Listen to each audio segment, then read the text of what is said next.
क्या सचमुच आत्मा होती है? प्रातःकाल का समय था। गुरुकुल में हर दिन की भांति गुरुजी अपने शिष्यों को शिक्षा दे रहे थे। आज का विषय था आत्मा। आत्मा के बारे में बताते हुए गुरुजी ने गीता का यह श्लोक बोला, ननन छदंती शस्त्राणि ननंत दहति पावक न चैन क्लेदयंत यापो न शोषयति मारुत। अर्थात आत्मा को न शस्त्र छेद सकते हैं, न अग्नि जला सकती है, न जल उसे गला सकता है और न हवा उसे सुखा सकती है।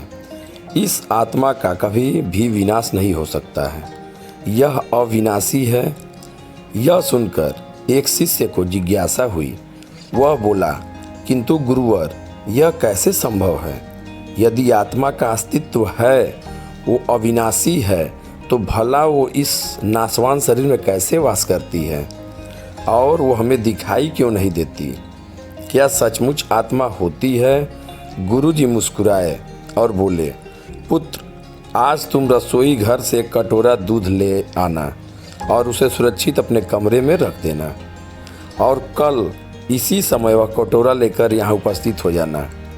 अगले दिन शिष्य कटोरा लेकर उपस्थित हो गया।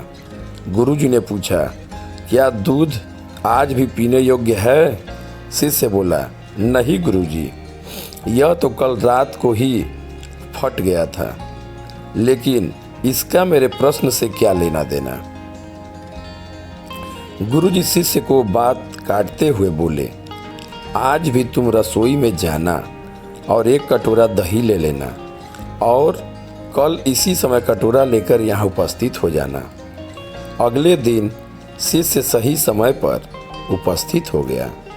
गुरुजी ने पूछा, क्या दही आज भी उपभोग हेतु ठीक है? शिष्य बोला, जी हाँ गुरुजी, ये अभी भी ठीक है।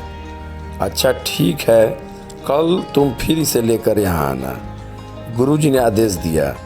अगले दिन जब गुरुजी ने शिष्य से दही के बारे में पूछा तो उसने बताया कि दही में खटास आ चुकी थी और वह कुछ खराब लग रही थी। इस पर गुरुजी ने कटोरा एक तरफ रखते हुए कहा, कोई बात नहीं, आज तुम रसोई से एक कटोरा घी लेकर आना और उसे जब लेकर आना तब वो खराब हो जाए। दिन बीतते गए पर घी खराब नहीं हुआ और शिष्य रोज खाली हाथ ही गुरु के समक्ष उपस्थित होता रहा। फिर एक दिन शिष्य से रहा नहीं गया और उसने पूछ लिया, गुरुवर, मैंने बहुत दिनों पहले आपसे प्रश्न किया था कि यदि आत्मा का अस्तित्व है, वो अविनाशी है, तो भला वो इस नाशवान शरीर में कैसे वास करती है और वह हमें दिखाई क्यों नहीं देती? क्या सचमुच आत्मा होती है? पर उसका उत्तर देने के बजाय अपने मुझे दूध दही घी में उलझा दिया। क्या आपके पास इसका कोई उत्तर नहीं है? इस बार गुरुजी गंभीर होते हुए बोले, वत्स, मैं ये सब तुम्हारे प्रश्न का उत्तर देने के लिए ही तो कर रहा था।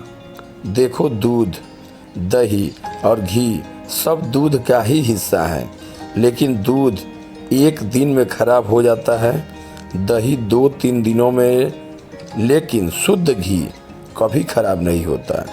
इसी प्रकार आत्मा इस नाशवान शरीर में होते हुए भी ऐसी है कि उसे कभी नष्ट नहीं किया जा सकता।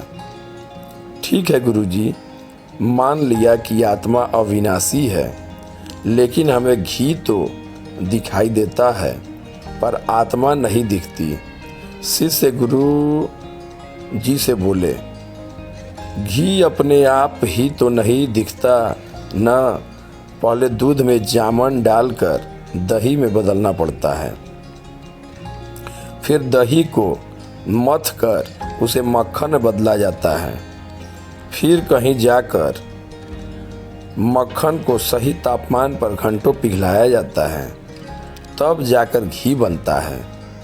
हर इंसान आत्मा का दर्शन यानी आत्मदर्शन कर सकता है, लेकिन उसके लिए पहले इस दूध रूपी शरीर को भजन रूपी जामन से पवित्र बनाना पड़ता है।